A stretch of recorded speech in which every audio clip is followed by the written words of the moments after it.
Jim and Joanna Campbell have been married for 17 years. They have two children, 10-year-old Jack and 14-year-old Elizabeth.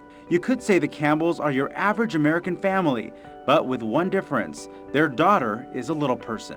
When you have something that's physical, especially when you have something that people are going to be judging you for, that's a big weight on your shoulders because she doesn't have the ability to be anonymous. If we go out in public and a couple of kids will stare or whatever, and then my mom will go over, or I'll go over and go, you shouldn't do that, and we'll give them reasons why, and just quick facts. Elizabeth, who has a passion for horses and dreams of one day becoming a doctor, has grown up in an average-sized family.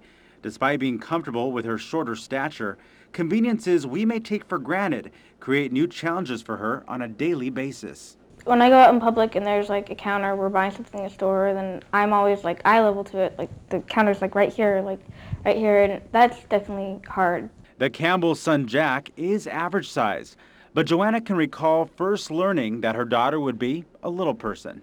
When you're pregnant and you think maybe of other genetic changes like Down syndrome or spina bifida or anything else, cerebral palsy, anything else that sort of springs to mind, dwarfism usually doesn't spring to mind. The Campbells aren't alone. 1 in 10,000 children are born with dwarfism, and currently in the U.S., there are over 40,000 little people. There are many conditions and diseases that can cause dwarfism, a genetic disorder resulting in short stature. Over 80% of people who have dwarfism have average height parents and siblings, contrary to the myth that little people only have little people. I like being me because I know I'm unique, and I wouldn't want to be tall. Sorry. Mimi is a close friend of the Campbells. In a world filled with the majority of average-sized adults and children, she knows firsthand how insensitive the public can be. Everybody talks about the N word. Well, somebody needs to start talking about the M word too. Mimi is referring to the word midget, which she dubs the M word. To an average-sized person, a word like that may seem like no big deal, but to a little person, it hurts. I'm not angry. I feel like society should be educating these people more. And I don't get angry. I kind of feel sorry for them. Patty is the proud mom of 2 college graduates, both of whom are also little people.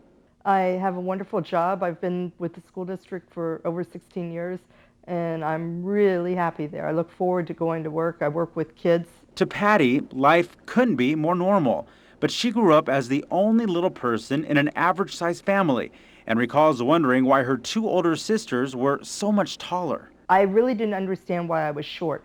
The idea I had in my head was that my mother had me 2 months early. And I don't know where I got that. I have no idea. It was just something I grew up believing, that I was premature, so I was short. And people used to call me names, and I can remember going different places, and they'd say, well, you're a midget. And no. Well, you have a big head. No. And they'd say, well, why are you little? And I'd say, I was premature. I really did not know that I had dwarfism. And if you're thinking of feeling sorry for those living with dwarfism, Patty says stop right now. Life is good being a little person. We were in Return of the Jedi, and we were also in Under the Rainbow. And so we've had lots of fun experiences working with stars. I was an Ewok, and my husband was an Ewok, and a bunch of our friends were Ewoks, and it was just a really neat experience. And although Hollywood has portrayed little people in comedic roles like Wee Man in the Jackass movie or Vern Troyer as Austin Powers Mini-Me, she says these actors shouldn't be faulted for making ends meet. You know, we're little, and if people want us to be in movies, I don't see anything wrong with it. We're not hurting anyone. And people are making a living doing that.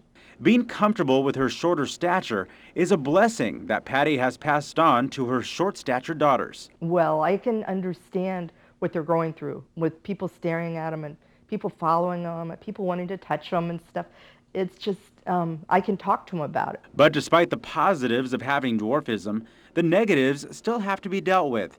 Challenges 14-year-old Elizabeth must deal with daily. Probably just the people who are just so ignorant and just think that they can point and stare at you and do whatever they want. They think I'm a walking display case. Oh my gosh, look, and they feel like they can take a picture, and no, I'm a person. Making simple modifications is just a way of life.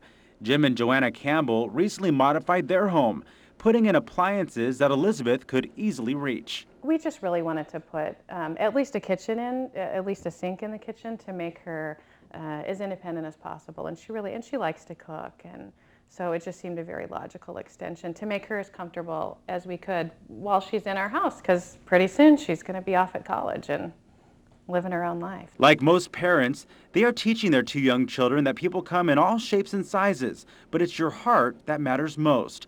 One effective way to spread this message, the painted turtle, a specially designed camp for kids living with various medical challenges. They do everything. They have horseback riding, canoeing, fishing, an incredible arts and crafts studio. It was a lot of fun being with like all your friends and all being eye to eye. And It's like incredibly powerful to be eye to eye with a peer. And if you're short, you don't, you might be eye to eye with a 4-year-old, but you're probably not eye to eye with a peer. Despite being shorter than the average 14-year-old, Elizabeth has words of wisdom that are much larger than most in society. I hope that one day people will just see a little person as a person. For the Campbells and all little people, life is about the bigger picture, and no awkward stares or rude remarks will ever minimize their zest for life. I'm Marco Gonzalez for KMIR 6 News.